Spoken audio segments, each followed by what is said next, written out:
E tani në lidhje direkte kemi pikërisht Zoti Kaçanikun dhe do të flasim për këtë.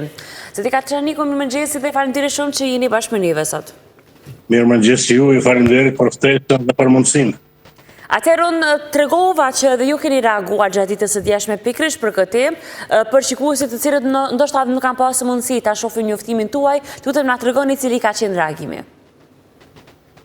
Shishoni, ju e thotë mirë pjesën e parë se unë kam thënë dhe për përsëris me kërkesën tuaj që autoriteti i konkurrencës nuk është pjesë e Ministrisë së Arsimit që të mbaj ligjërata edhe të bëj lutje thirrje, por e ka mandat të veprojë dhe të zbatoj ligjin. Njëherët unë mendoj që autoriteti nuk është pjesë e qeverisë, po në organogram po, por nuk i shërben asaj, i shërben ekonomisë, i shërben tregut, dhe mbi të gjithat, i shërben qytetarët konsumatorit, cili njëherësh është taksapagues, si tillë gjenerus kryesor i buxhetit nga financohet edhe autoriteti i konkurrencës. Dhe një prej detajeve që po i shmanget shumë kujt të autoritetit. Në këtë kontekst, autoriteti duhet të bashkëpunojë ngushtë me qytetarët konsumator, i cili është shtator, 7 ditë në javë, 24 orë ose 365 ditë në vit, mbikëqyrës ose monitorues i tregut. Pa të autoriteti nuk mund të arrijë asgjë.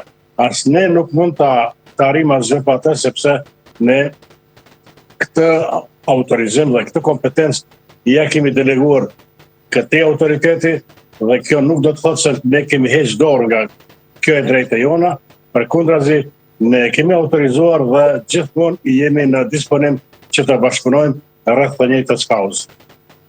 A mendoni me të vërtetë që në këto festat e fundvitit me të vërtetë edhe e shfrytëzojnë ndoshta themi rastin bizneset edhe bëjnë rritje të pajustifikuar të çmimeve? Jo vetëm këtë vit, patjetër sepse meqense edhe autoriteti ka bërë një apel të tillë, megjithëse që kjo është një vazhdimsi që ka ndodhur edhe shumë më herët. Shqeqani, këtë punë që po bëni ju si medium, dhe jo vetëm ju edhe të tjerë, duhet ta përcjell nga afër autoritetit. Dhe, si që kam thënë, autoriteti nuk duhet të presë denoncim, por duhet të veprojë edhe sipas detyrës zyrtare ose si që thonë ndryshe ex officio. Unë nuk di rast që të ketë reaguar ex officio autoriteti dhe nuk di rast përveç para 10 ose 15 viteve që ka bashkëpunuar me organizatën konsumatori dhe atë nëse mbajnë mend mirë vetëm 2 herë dhe një herë ka qenë si obligim ndaj direktivës së BE-s që të shqyrtoj kërkesën e prodhuesve të detergjenteve rreth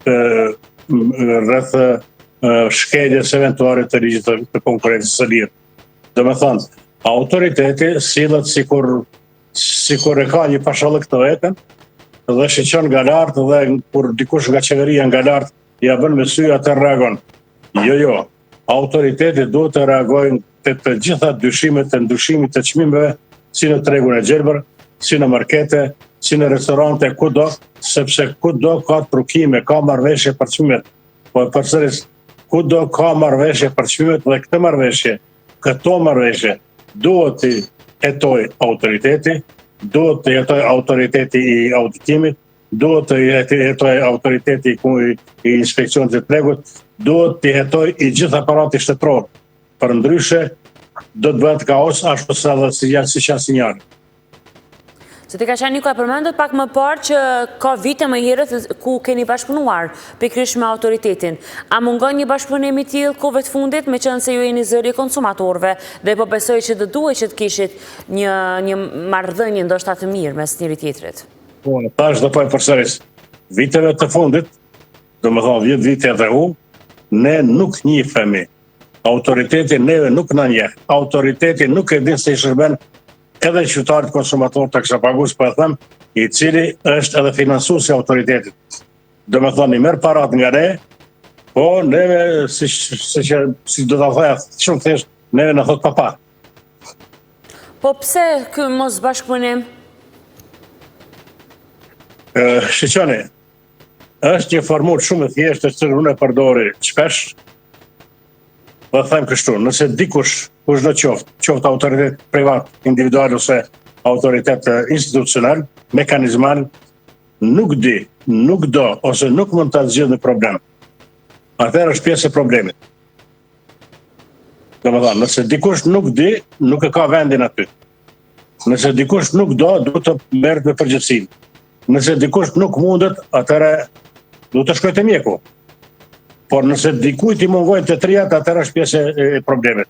Dhe ky problem nuk do të zgjidhet derisa është kjo substancë e autoritetit, ose derisa ky autoritet vazhdon të marrë detyra nga lart e jo nga baza, jo nga ekonomia, jo nga tregu, jo nga ajo fusha ku zhvillohen të gjitha transaksionet shitblerët dhe ku qytetari konsumator e kryen funksionin e vetë të qenë konsumator konform ligjit për mbrojtjen e konsumatorit, konform direktivës së BE-s. Po e qartë. Ndërkohë desha t'ju pyes edhe për konsumatorët, që janë të vetëdijshëm, sidomos në shtakove të fundit, me qenë se edhe para një muaj temi kështu e patëm edhe Black Friday, e dim që shumë biznise kanë oferta të ndryshme, mirë po konsumatorët a dinë se ku të drejtohen nëse vetë se u bët një padrejtësi, ose ka rritje të çmimeve, ose nuk ka një realitet me atë se çfarë prezantohet. Me që e përmendet Black Friday, po kthem pak së mbrapa 26 nëntori, ishte dita botërore pa blerje, që ishte ditë botërore kundër konsumerizmit. Konsumerizmi është një pjesë e monopolizimit të tregut. Dhe askush nuk bëri asgjë, nuk e shënoi, dhe askush nuk dëshmoi se di për këtë aktivitet, e që do duheshte të manifestoheshte, sepse manifestohet në mbi 70 shtete të botës. A janë qytetarë të vetëdijsuar? Shqiptanin. Është obligim mandati qeverisë që qytetarin konsumator të eksapagos të informoj, të edukoj, të arsimoj, të mundsoj, të arrijë, të ngrisë kulturë konsumi dhe të vetëdijsoj për të qenë partner.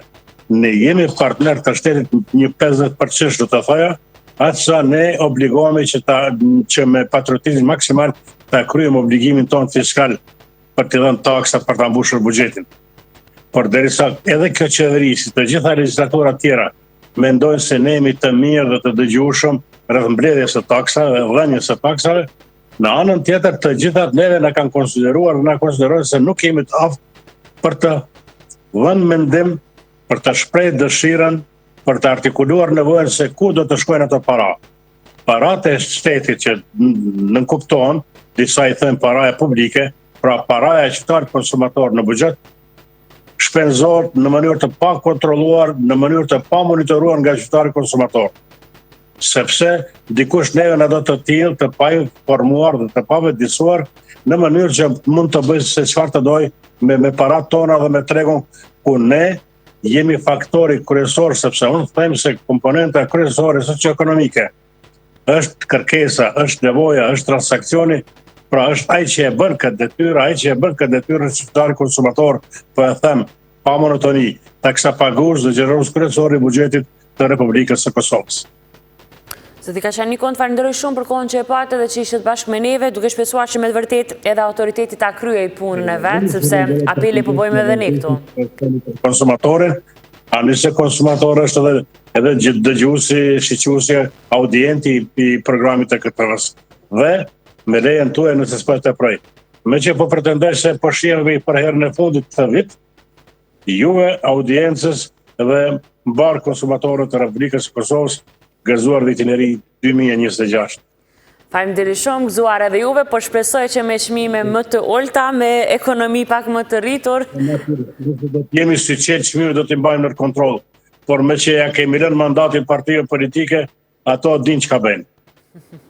Ndërsa ne jemi ata të cilët ndëshkojmë. Faleminderit shumë se ti Kaçanikon një herë për kohën.